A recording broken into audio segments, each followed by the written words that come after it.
Shalom, selamat pagi Bapak Ibu dan saudara yang kasih Tuhan. Kita bersyukur untuk hari ini, hari Rabu tanggal 17 Februari 2021.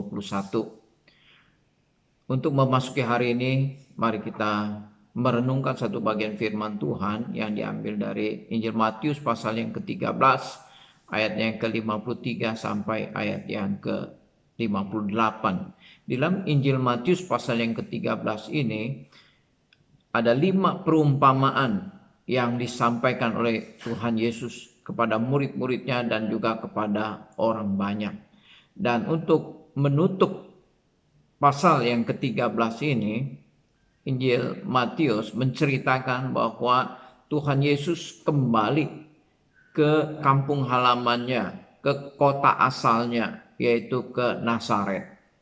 Di Nazaret pun Yesus masuk ke rumah ibadat dan Yesus mengajar orang-orang Nazaret.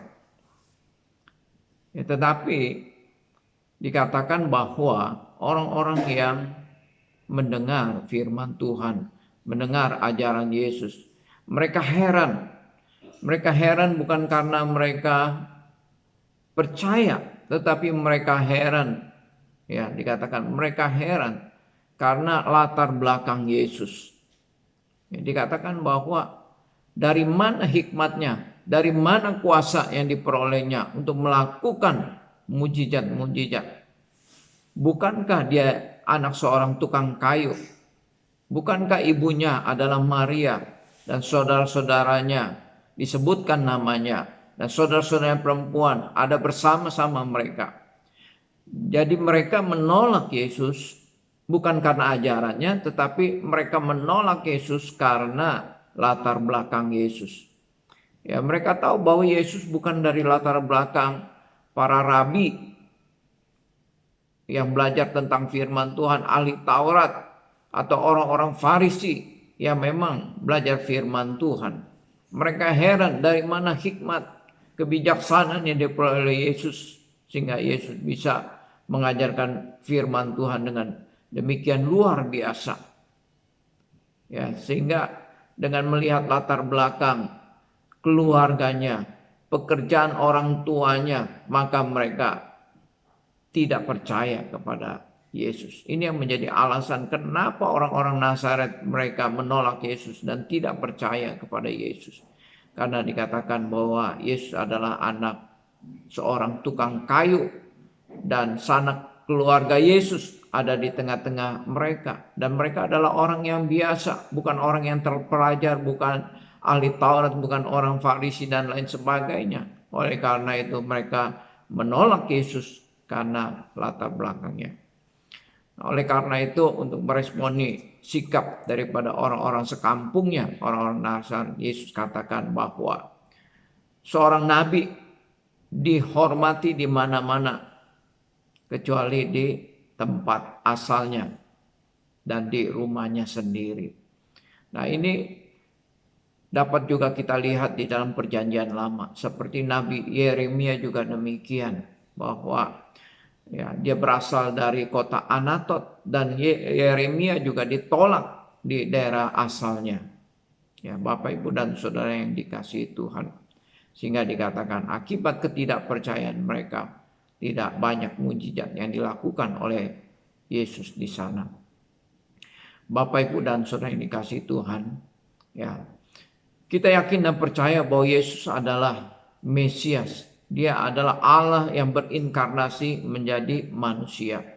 Memang sebelum Yesus melakukan pelayanannya pada usia 30 tahun, Yesus hidup normal seperti manusia biasanya. Dia bekerja membantu orang tuanya sebagai tukang kayu.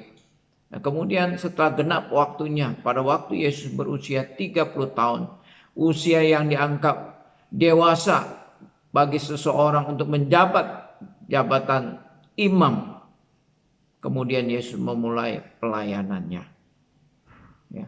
Yesus mengajar, Yesus menolong banyak orang, melakukan mujizat-mujizat, karena dia adalah Mesias. Dia adalah Allah yang berinkarnasi menjadi manusia.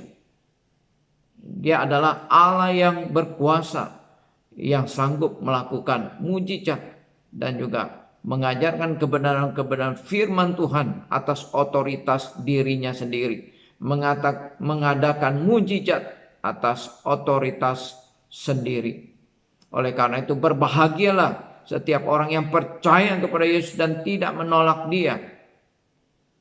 Tapi celakalah orang yang tidak percaya dan menolak Yesus Kristus. Kiranya Tuhan memberkati kita. Mari kita berdoa. Bapa di surga, kami bersyukur untuk firman-Mu yang boleh kami baca dan kami renungkan pada pagi hari ini. Kami boleh diingatkan bagaimana begitu banyak orang yang menolak Yesus Kristus, bahkan orang-orang sekampungnya di kota Nazaret. Mereka tidak percaya kepada Yesus karena mereka memandang rendah Yesus karena latar belakang keluarganya. Oleh karena itu Tuhan, tolonglah kami supaya kami bersungguh-sungguh percaya kepada Yesus.